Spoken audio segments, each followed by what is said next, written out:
Tapi kakung tuh bilang, jadi kalau rumah ini mau dijahatin orang atau mau coba ada maling masuk, rumah ini tuh bisa berubah jadi kuburan gitu loh.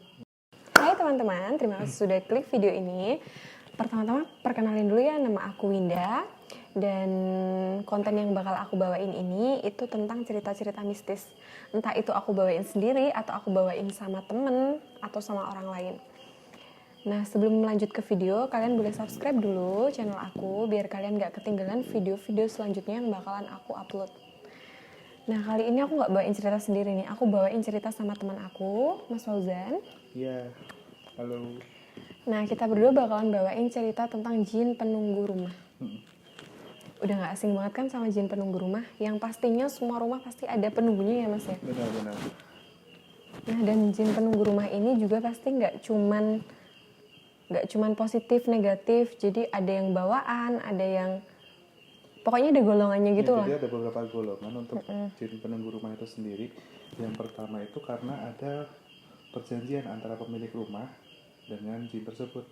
Entah itu tuh bentuknya untuk pesugihan ataupun penglaris, dan berbagai perjanjian lainnya kan banyak juga kan. Oh, jadi kalau pesugihan itu kan kayak kita ada perjanjian sama Ada perjanjian. makhluk itu Ada dan perjanjian, ya. jadi mereka ikut kita gitu, jadi ikut ke rumah gitu ya benar, Mas. benar. Jadi dia ada di rumah itu dan ikut jagain. Terus yang kedua, tanpa kita sadari, dengan adanya lukisan-lukisan atau entah patung-patung yang ada di rumah itu kadang juga membawa jin juga.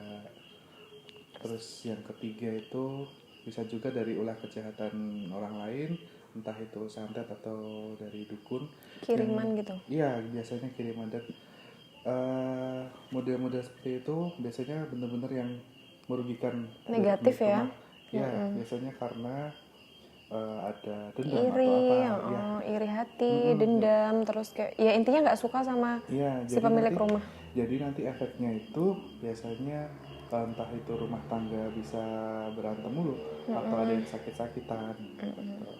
Terus ada juga yang bener-bener itu prosesnya alami. Alami itu dalam artian karena rumah kita jarang kita tempatin, atau ada suatu ruangan kita yang tidak berfungsi atau bener-bener jarang kita masukin lah. Itu juga menjadi peluang adanya jin yang masuk ke rumah. Oh, jadi kayak rumah-rumah kosong gitu ya Mas? Iya, rumah kosong, bahkan rumah yang isi tapi ada ruangan yang kosong itu pasti. Biasanya kayak gudang gitu kan dikosongin nih.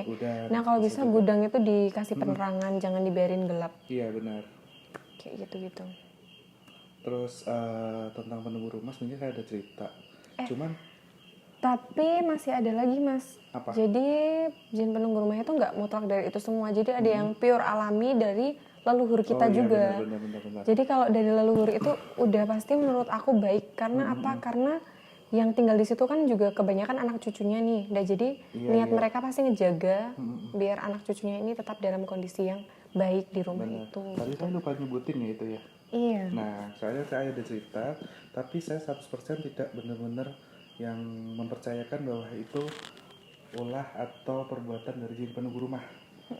Waktu itu saya waktu kelas 5 SD. Kelas 5 SD waktu Gempa Bumi Jogja tanggal berapa sih ya? 27 Mei. 27 Mei 2006. Oh, 2007. Waktu itu saya sendiri, benar-benar sendiri di rumah.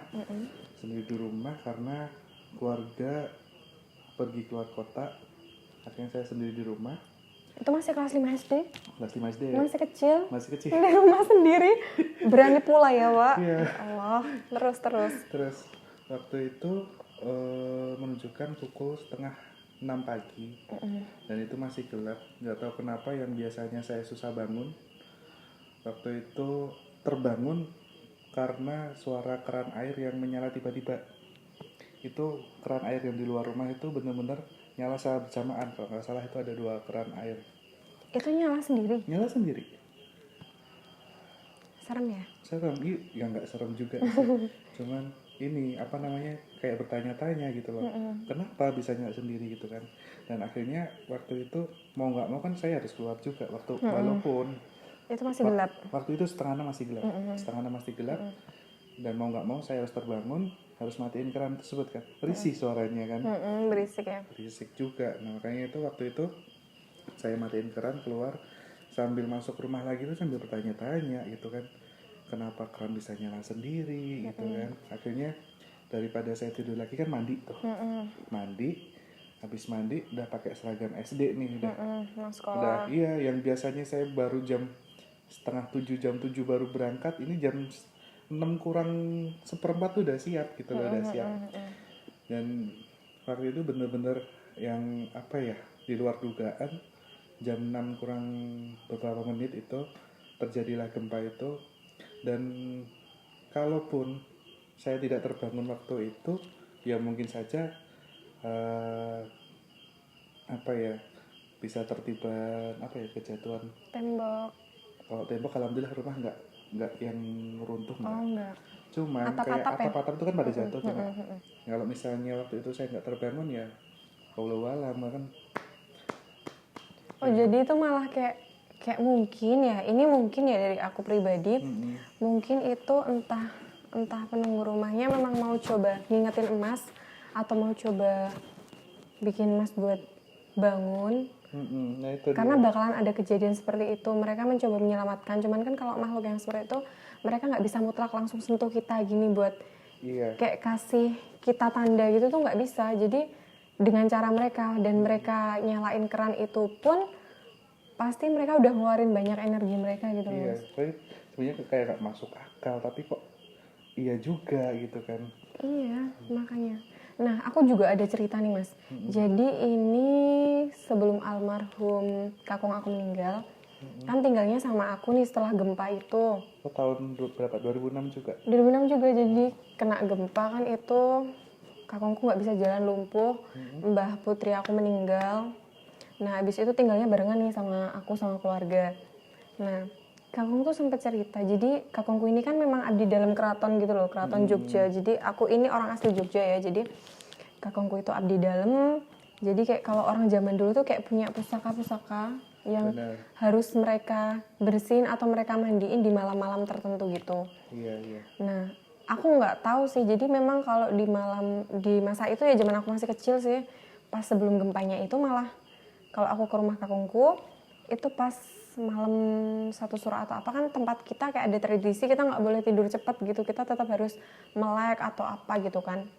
Nah itu tuh kalau ada pusaka yang nggak dicuci atau apa, itu di dalam lemari tuh dia bisa bunyi-bunyi sendiri, bunyi-bunyi sendiri gitu, Mas. Jadi kayak ngasih tanda kalau ini tuh malamnya isinya, mereka minta Minta dimandiin. dimandiin atau apa gitu kan.